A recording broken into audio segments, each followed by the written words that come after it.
CSS में मैंने आपको सिंटैक्स बता दी, ठीक है। इसके अलावा सीएसएस अप्लाई कैसे करते हैं, एक्सटर्नल, इंटरनल, इनलाइन, सारे के सारे तरीके बता दिए हैं, ठीक है। Yes sir. Yes sir. उसके अलावा जो है कमेंट्स है। कमेंट्स को हम क्या करते हैं, जैसे कोई सीएसएस लिखते हैं ना, सीएसएस फाइल में लिख लो या इंटरनल सीएसएस लिख लो, तो अगर कुछ कोड हमें क्या करना है, कुछ कोड जैसे मान लो ये कलर आ रहा है यहाँ पे टेक्स्ट पे लगा हुआ है, ठीक है। फॉर एग्जांपल ये कलर हमने लिख दिया लेकिन अभी इसकी रिक्वायरमेंट नहीं है, तो हम क्या कर देंगे, इसको कमेंट में बंद कर देंगे। कमेंट में बंद कर देंगे तो ये डिज़ाइन नहीं लगेगा, ठीक है। जैसे पी में हमने क्या किया, बॉर्डर लगा दिया,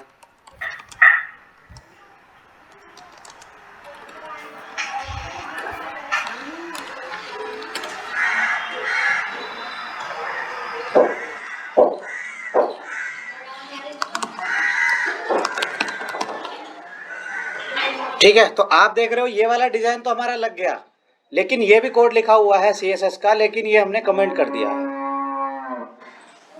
कमेंट कर दिया है तो इसका मतलब ये कोड नहीं दिखाई देगा, ठीक है। यानी ये सीएसएस जो है ना अभी हाइड हो गई है, इसको रीड ही नहीं करेगा ब्राउजर। कमेंट लगाने का तरीका क्या है, कमेंट लगाने का तरीका है ये देखो, / स्टार से स्टार्ट करेंगे और स्टार के बाद / इसमें जो भी बंद कर दोगे आप वो पूरा कमेंट हो जाएगा कोड। सीएसएस की जो कमेंट है वो लगती है केवल इंटरनल सीएसएस में और एक्सटर्नल सीएसएस में, इनलाइन में नहीं लगाते हम लोग, ठीक है। नेक्स्ट है कलर। कलर के जो कोड्स वगैरह हैं, नेम है, वो हम यूज़ करेंगे आगे बैकग्राउंड कलर में, ठीक है। अब बैकग्राउंड कलर जो हमारा टॉपिक है सीएसएस में, बैकग्राउंड कैसे लगाते हैं किसी एलिमेंट पे, उसके क्या क्या कंपोनेंट हो सकते हैं, वो हमारा आज का टॉपिक है, ठीक है।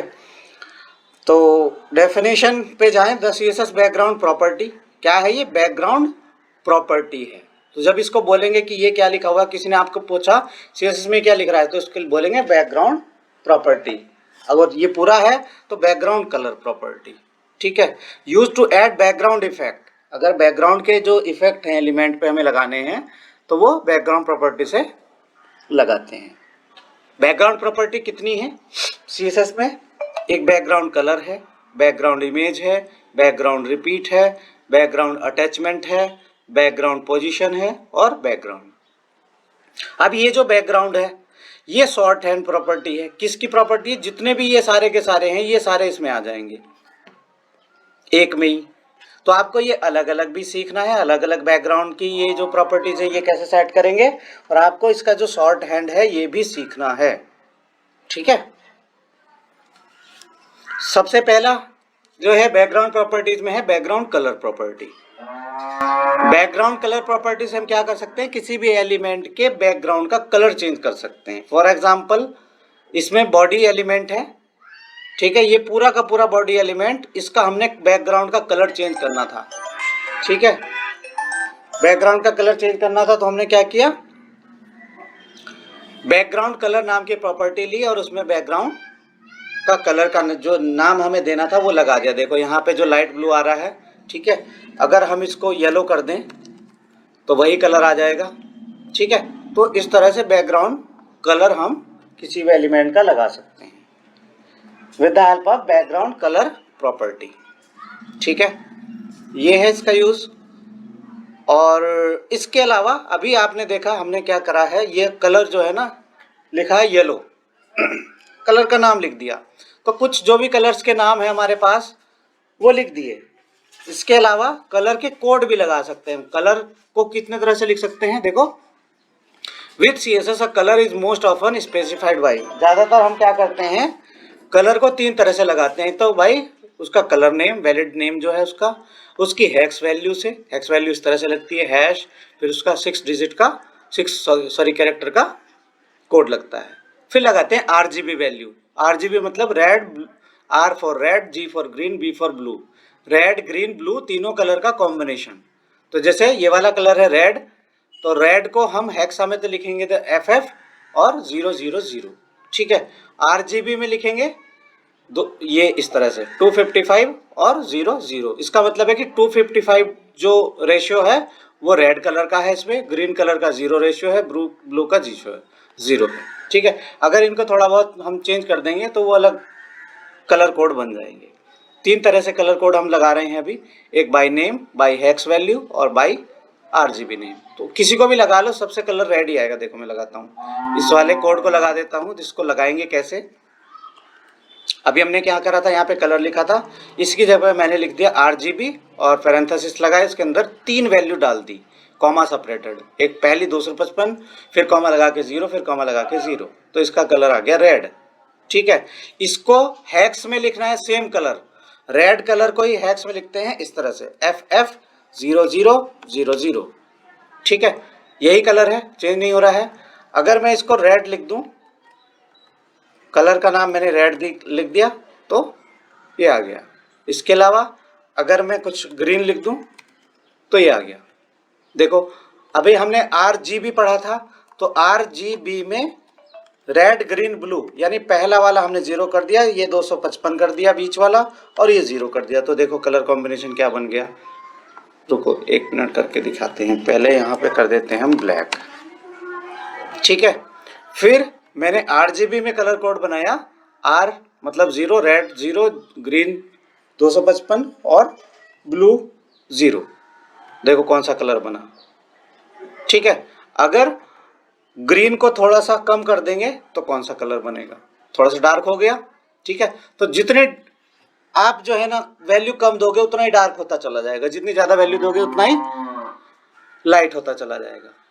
मैक्सिमम जो वैल्यू होएगी 255 होएगी, यानी 0 से 255 की रेंज कलर की होएगी। इसमें क्या बोलते हैं RGB में।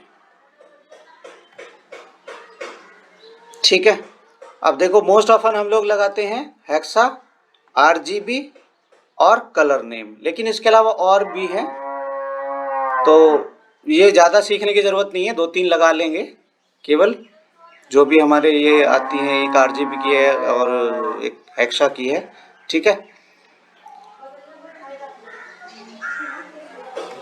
तो ये हुए कलर की वैल्यूज़ वगैरह, ये आप देख लेना इस लिस्ट में जाके, वो और काफ़ी सारी हैं, कैसे कैसे कॉम्बिनेशन बनते हैं वो एक बार देखना, सारे के सारे आप समझ लेना।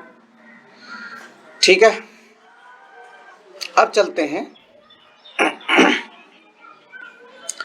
कुछ एलिमेंट्स हैं अदर, जैसे बॉडी पे हमने भी लगा के देखा था, तो हम अलग अलग एलिमेंट पे भी लगा के देख सकते हैं, लगा सकते हैं। यानी जैसे यहाँ पे ये है H1 टैग, H1 एलिमेंट के अंदर हमने बैकग्राउंड कलर लगाया ग्रीन, इस पे डिव पे लगाया लाइट ब्लू और P पे लगाया येलो। देखो सब पे अलग अलग आ रहा है।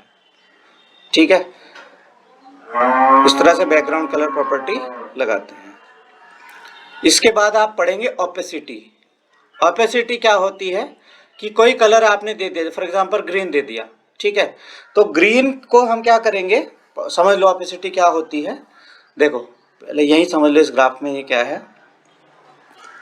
बाय डिफॉल्ट अगर ओपेसिटी 1 है, ओपेसिटी मतलब उसकी ट्रांसपेरेंसी, ट्रांसपेरेंसी मतलब आर पार दिखाई देना, ट्रांसपेरेंसी बोलते हैं आर पार। जैसे कोई चश्मा होता है, चश्मा में आर पार दिखता है, चश्मे का जो शीशा होता है। ठीक है, तो उसी तरह से अगर किसी कलर को आपको ऐसे बनाना है कि उसकी ट्रांसपेरेंसी ज़्यादा है, ट्रांसपेरेंसी ज़्यादा होने का मतलब है 0 और बिल्कुल कम ट्रांसपेरेंसी होने का मतलब है 1। तो 0.0 से लेके 1.0 तक वैल्यू हम ओपेसिटी की दे सकते हैं, ओपेसिटी या ट्रांसपेरेंसी आप इसको बोल सकते हैं। फर्क चेंज कैसे देखेंगे इसको, देखो आप देख रहे हो कि हमने एक डिव लिया, उस डिव का कलर जो है हमने क्या किया,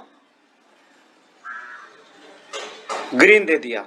ठीक है, सभी डिव का कलर ग्रीन है। देखो ध्यान से, यहाँ पे आप क्या देखोगे, इसको मैं सारे हटा रहा हूं, सभी जितने भी ये वो हैं डिव हैं, ये सारे के सारे जिसमें ये कोड लिखा हुआ है, देखो सारे डिव हैं। ठीक है, मैंने क्या करा, डिव पे बैकग्राउंड कलर ग्रीन दिया। ठीक है, अब देखो ऑपेसिटी देखना इनकी, ऑपेसिटी मैंने क्या की, ऑपेसिटी मैंने लगा दी 0.5, तो ये कलर थोड़ा सा हल्का हो जाएगा। फेड सा हो गया है, धुंधला धुंधला सा, ठीक है। इसको और कम कर दिया मैंने, और ज़्यादा धुंधला हो गया, ठीक है। मैंने इसको और कम कर दिया, 0.1 कर दिया, धुंधला हो गया। मैंने इसको बिल्कुल 0 कर दिया, ऑपेसिटी यानी ट्रांसपेरेंसी बिल्कुल इसकी 0 हो गई है, ठीक है। तो 1 की तरफ लेके जाओगे तो बिल्कुल ऑपेसिटी डार्क हो जाएगी, ट्रांसपेरेंसी खत्म हो जाएगी, ठीक है।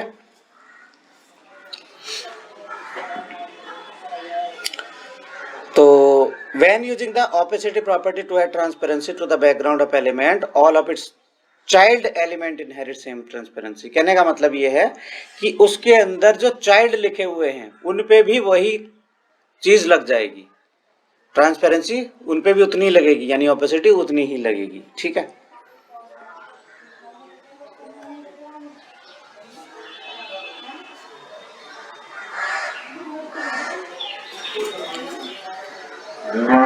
अब हम यहाँ पे देख रहे हैं कि जो ट्रांसपेरेंसी है वो अंदर वाले एलिमेंट में भी लग जा रही है, यानी ऑपेसिटी। अगर हम ये चाहें कि बाहर वाले एलिमेंट में ही लगे, अंदर ना लगे, तो उसके लिए हम क्या करते हैं, RGBA मेथड यूज करते हैं। कौन सा यूज करते हैं, RGBA प्रॉपर्टी, ठीक है। तो अगर आप चाहते हैं कि ऑपेसिटी जो है ना चाइल्ड एलिमेंट पे ना लगे, ठीक है, तो हम उस केस में क्या करेंगे, RGBA कलर वैल्यू लगाएंगे। RGBA कलर वैल्यू कैसे लगाते हैं, तरीका क्या है लगाने का, देखो सिंटेक्स है इसका, कहाँ गया भाई, ये रहा। RGBA का सिंटेक्स है, देखो इसको पढ़ो, RGBA, ए में ए और आ गया इसमें, ठीक है। ए मतलब अल्फा, आर मतलब रेड कलर कोड, यहाँ पे कलर कोड नहीं कलर वैल्यू बोलेंगे यहाँ पे, ग्रीन और फिर ब्लू, फिर वो लिखेंगे ऑपेसिटी। ऑपेसिटी की वैल्यू आएगी यहाँ पे अल्फा में। तो हमें क्या करना पड़ रहा था, अभी ध्यान से देखो, पहले वाले एग्जांपल में बैकग्राउंड कलर अलग से देना पड़ रहा था और ऑपेसिटी अलग से। इसका डिसएडवांटेज क्या है कि चाइल्ड एलिमेंट, जिसके एलिमेंट के जितने भी होते हैं वो सारे के सारे पे भी ऑपेसिटी सेम लग जाती है अगर उसके पेरेंट पे हमने लगा रखी है। पेरेंट जैसे यहाँ पे इस एग्जांपल में डिव था, ये देखो डिव इसका पेरेंट है और ये H1 इसका चाइल्ड, तो H1 पे भी लग दी। अब हम ये चाहते हैं कि डिव पे लगे, H1 पे ना लगे, तो RGBA वैल्यूज हम लोग लगाते हैं। लगाते कैसे हैं, इस तरह से बैकग्राउंड लिखेंगे। यहाँ पे देखो आपने क्या किया था, यहाँ पे आपने क्या था, बैकग्राउंड कलर लिखा था प्रॉपर्टी, यहाँ पे लिखी थी ऑपेसिटी। इन दोनों का कॉम्बिनेशन हम बनाएंगे, इससे बैकग्राउंड नाम की प्रॉपर्टी होगी बैकग्राउंड कलर की जगह और RGBA मेथड होएगा, ठीक है। अब देखो आप कि इसमें भी सेम एलिमेंट है, जैसे डिव है, आप देखो यहां पे इन पे तो ऑपेसिटी लग रही है, इन पे हमने लगा रखी है, लेकिन ये वाला जो है इस पे ऑपेसिटी नहीं लग रही है डिव पे, ठीक है। इसके अलावा आप ये देखो नीचे, इनमें और इनमें फर्क देखो, पहले सबसे पहले आपको समझ में आएगा फर्क क्या है। देखो इस पे ऑपेसिटी हमने जितनी लगाई तो इसके जो चाइल्ड एलिमेंट है उस पे भी लग गई, ये फेड हो गई, टेक्स्ट भी फेड हो गई, टेक्स्ट भी फेड हो गई, यहाँ भी टेक्स्ट फेड हो गई। इस पे टेक्स्ट फेड नहीं है क्योंकि 1 है। यहाँ पे हमारा बैकग्राउंड कलर तो फेड हो रहा है, हल्का हो रहा है ना, लेकिन टेक्स्ट बिल्कुल उसी कलर में है। तो इसका मतलब है कि हमने यहाँ पे ऑपेसिटी नहीं लगाई है, हमने यहाँ पे RGBA वैल्यूज दी। तो देखो ये जो नीचे वाले हैं रिजल्ट विद RGBA, कहाँ लिखा हुआ है, इसको समझना है आपको। रिजल्ट विद ऑपेसिटी ये वाले हैं ऊपर वाले, अगर ऑपेसिटी के साथ रिजल्ट लगाएंगे तो ये लगेंगे, ठीक है। और अगर RGBA के साथ लगाएंगे तो ये लगेंगे, जिसमें 10% ऑपेसिटी, 30% ये लिखा हुआ है नीचे। ये सारे जो है RGBA से लगे हुए हैं। देखो RGBA लगा रखा है हमने यहाँ पे, तो इसमें चाइल्ड एलिमेंट में जो है ऑपेसिटी नहीं लगती है, केवल उसी एलिमेंट पे लगेगी। तो अगर चाइल्ड पे नहीं लगानी हमें ऑपेसिटी तो हम लोग RGBA वैल्यूज लगाएंगे, चाइल्ड पे भी लगानी है तो बैकग्राउंड कलर के साथ ऑपोसिटी दे देंगे। ये चीज़ समझने वाली है यहाँ पे। ये हुआ बैकग्राउंड कलर।